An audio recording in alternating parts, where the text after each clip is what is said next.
Good morning dear students. BA third year की हमारी class में आज हम जिस टॉपिक को डिस्कस करने जा रहे हैं उसका नाम है आर्थर लुईस का आर्थिक विकास का मॉडल।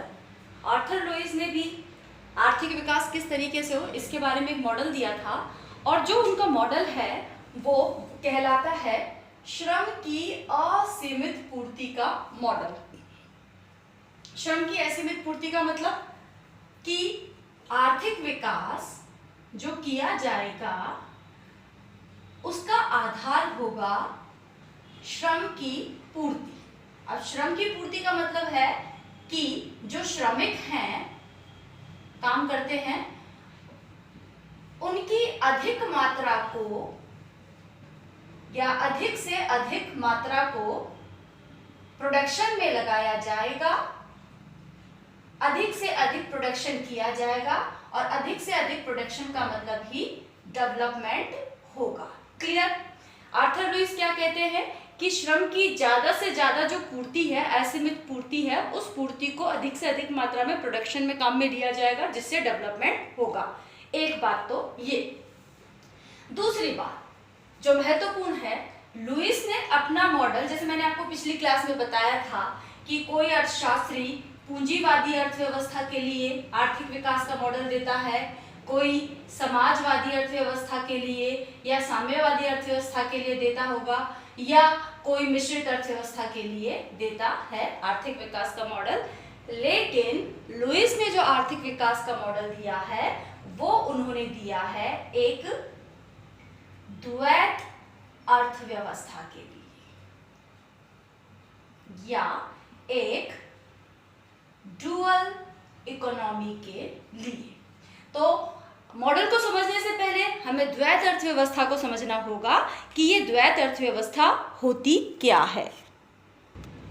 द्वैत अर्थव्यवस्था का मतलब है कोई ऐसा देश या ऐसी इकोनॉमी जिसमें दो क्षेत्र, एक तो जीवन निर्वाह क्षेत्र, दूसरा पूंजीवादी क्षेत्र, दोनों अलग अलग कार्यरत है और दोनों समानांतर चल रहे हैं।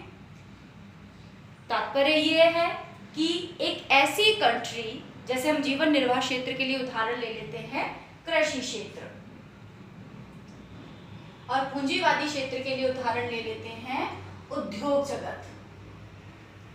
तो एक ऐसी अर्थव्यवस्था जहां पर दो क्षेत्र समानांतर कार्य करते हैं, एक क्षेत्र जीवन निर्वाह क्षेत्र होता है जहां श्रम की असीमित पूर्ति होती है। यानी कि आप अच्छे तरीके से जानते हैं कि जैसे हमारे ही कंट्री का उदाहरण ले तो हमारे देश में पूरी जनसंख्या का आई थिंक 50% या इतना भाग इसमें कृषि में लगा हुआ है। थोड़ा मैं करेक्ट नहीं हूँ, लेकिन बहुत अधिक बड़ा भाग प्रत्यक्ष व परोक्ष रूप से जनसंख्या का लगा हुआ है कृषि क्षेत्र में। तो आर्थर लुईस कहते हैं कि जीवन निर्वाह क्षेत्र वह क्षेत्र होता है जहां पर श्रम की पूर्ति असीमित होती है, मजदूरी दरें भी बहुत कम होती है, यानी कि जो श्रमिक काम करते हैं उनको बहुत कम पेमेंट किया जाता है, और इस क्षेत्र में जो उत्पादन का काम होता है उसका एकमात्र उद्देश्य ये होता है कि उपभोग के लिए प्रोडक्शन किया जा रहा है। और यह क्षेत्र पुनर्उत्पादकीय पूंजी का प्रयोग नहीं करता है। बहुत ही इंपॉर्टेंट शब्द है पुनर्उत्पादकीय पूंजी। इसका मतलब ये है कि एक ऐसी पूंजी बचे या एक ऐसा लाभ का हिस्सा बचे जिसे दोबारा रिप्रोडक्शन के काम में लिया जाए। तो ये जीवन निर्वाह क्षेत्र में क्या होता है? उगाया खाया, उगाया और खाया। यहाँ पर किसी भी प्रकार की पूंजी को, बचत को नहीं रखा जाता है। क्यों? ताकि आगे उसको पुनः उत्पादन के काम में लिया जा सके। तो आर्थर लुईस ने जीवन निर्वाह क्षेत्र के बारे में ये बातें बताई है। जबकि दूसरा क्षेत्र जो पूंजीवादी क्षेत्र है उसके लिए वो कहते हैं कि यहाँ पे श्रम की मांग तो बहुत ज्यादा होती है और उसकी पूर्ति कम होती है। पहली बात, आर्थर लुईस के सिद्धांत का मेन मुद्दा क्या है?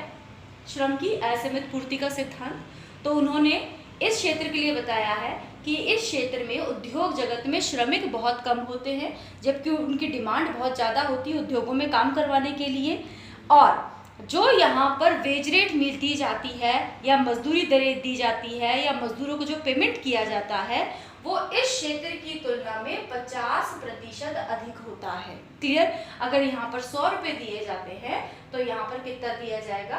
150 रुपया दिया जाएगा। और यह क्षेत्र पुनरुत्पादकीय पूंजी का प्रयोग करता है। ऑब्वियसली उद्योगों में होता ही है कि उद्योगपतियों के पास जो शेष बचता है लाभ, उस लाभ को वो दोबारा निवेश करके और रिप्रोडक्शन के काम में लेते हैं। तो इसका मतलब क्या समझ में आया कि पुनरुत्पादकीय पूंजी का प्रयोग होता है पूंजीवादी क्षेत्र में, और जीवन निर्वाह क्षेत्र में इस पूंजी का प्रयोग नहीं होता है। तो क्या समझ में आया कि दो क्षेत्र हैं, यहाँ पर बहुत ज़्यादा श्रमिक है। एक ही देश की बात है, दो अलग अलग कंट्रीज की बात नहीं है। यहाँ श्रमिक बहुत ज़्यादा है, यहाँ श्रमिक बहुत कम है। यहाँ पर जो जीवन निर्वाह क्षेत्र है, यहाँ पर अधिक श्रमिक है, यहाँ श्रमिक मांग की तुलना में कम है, यहाँ मजदूरी दरें कम हैं, यहाँ मजदूरी दरें ज़्यादा हैं। इस क्षेत्र में पुनरुत्पादकीय पूंजी का प्रयोग नहीं होता है, और यहाँ पर पुनः उत्पादकीय पूंजी का प्रयोग होता है।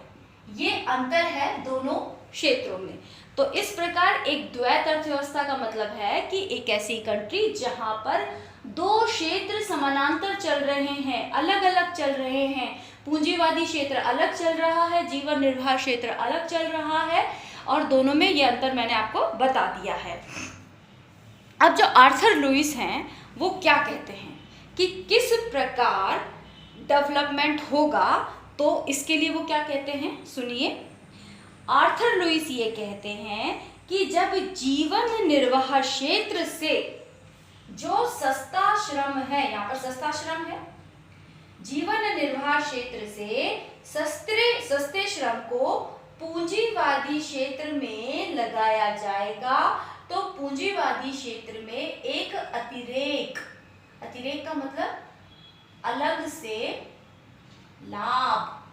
पहले तो लाभ मिल ही रहा था भाई, पहले लाभ मिल रहा है उत्पादन करने में, तभी तो पुनरुत्पादकीय पूंजी उत्पन्न हो रही है जिसे दोबारा प्रोडक्शन में लगाया जा रहा है। लेकिन अगर यहाँ से सस्ते श्रम को यहाँ पर लगा दिया जाएगा तो पहले से मिल रहे लाभों की तुलना में और अलग से लाभ मिलेंगे, जिसे यहाँ पर कहा गया है अतिरेक। तो यहाँ पर एक अतिरेक उत्पन्न होगा, और फिर वापस जैसे यहाँ पर पुनरुत्पादकीय पूंजी को पुनः प्रोडक्शन में लगाया जा रहा था, इस अतिरेक को भी दोबारा उत्पादन के कार्य में लगाया जाएगा। उत्पादन के कार्य में लगाया जाएगा तो फिर क्या होगा? दोबारा से लाभ उत्पन्न होगा। तो आर्थर लुईस ये कहते हैं कि बार बार यहाँ से सस्ते श्रम को यहाँ लाया जाएगा, प्रोडक्शन किया जाएगा, प्रोडक्शन करके एक अतिरेक उत्पन्न होगा, ज़्यादा उत्पादन होगा, ज़्यादा लाभ होगा, तो ये इकोनॉमिक डेवलपमेंट कहलाएगा। सबसे इम्पॉर्टेंट बात जो आर्थर लुईस कहते हैं वो ये कहते हैं कि यहाँ पर मजदूरी कम है, यहाँ पर मजदूरी ज़्यादा है, लेकिन जब यहाँ से सस्ते श्रम को यहाँ पर लाया जाएगा तो इन श्रमिकों को जो मजदूरी दी जाएगी वो ना तो इस क्षेत्र की मजदूरी होगी ना वो इस क्षेत्र की मजदूरी होगी, बल्कि जीवन निर्वाह क्षेत्र से अधिक और पूंजीवादी क्षेत्र से कम मजदूरी दी जाएगी। तो श्रमिक भी खुश रहेंगे कि उन्हें इस क्षेत्र से अधिक मजदूरी यहाँ मिल रही है, तो वो इजीली इस क्षेत्र से इस क्षेत्र की ओर ट्रांसफर हो जाएंगे, जिससे बार बार लाभ उत्पन्न होगा हर चक्र में। हर जो सस्ता श्रम यहाँ से इस क्षेत्र में जाएगा तो जो एक चक्र होगा हर चक्कर में लाभ उत्पन्न होता जाएगा और डेवलपमेंट होता जाएगा। ये आर्थर लुईस का मॉडल है। अब हम बात करेंगे इन्होंने, आर्थर लुईस ने क्या किया, किस तरीके से जीवन निर्वाह क्षेत्र की ओर, पूंजीवादी क्षेत्र की ओर जीवन निर्वाह क्षेत्र से श्रमिक जाते रहेंगे। अब आपके मन में सवाल ये भी उठ सकता है कि क्या सारे के सारे ही श्रमिक धीरे धीरे करके इस क्षेत्र की ओर चले जाएंगे, फिर यहाँ पर क्या होगा, यहाँ श्रमिक खत्म हो जाएंगे? तो इसके बारे में आर्थर लुइस ने बताया है कि किस प्रकार जीवन निर्वाह क्षेत्र से पूंजीवादी क्षेत्र की ओर जो श्रमिक है गमन करेंगे और वो कब तक जाएंगे, क्योंकि यहाँ पर तो असीमित पूर्ति है, पूर्ति कभी ख़त्म ही नहीं होगी श्रमिकों की। तो क्या सारी की असीमित पूर्ति का फ्लो यहाँ होता रहेगा? तो इसके बारे में उन्होंने विद एक ग्राफ बताया है, जिसे हम डिस्कस करेंगे हमारे अगले वीडियो में।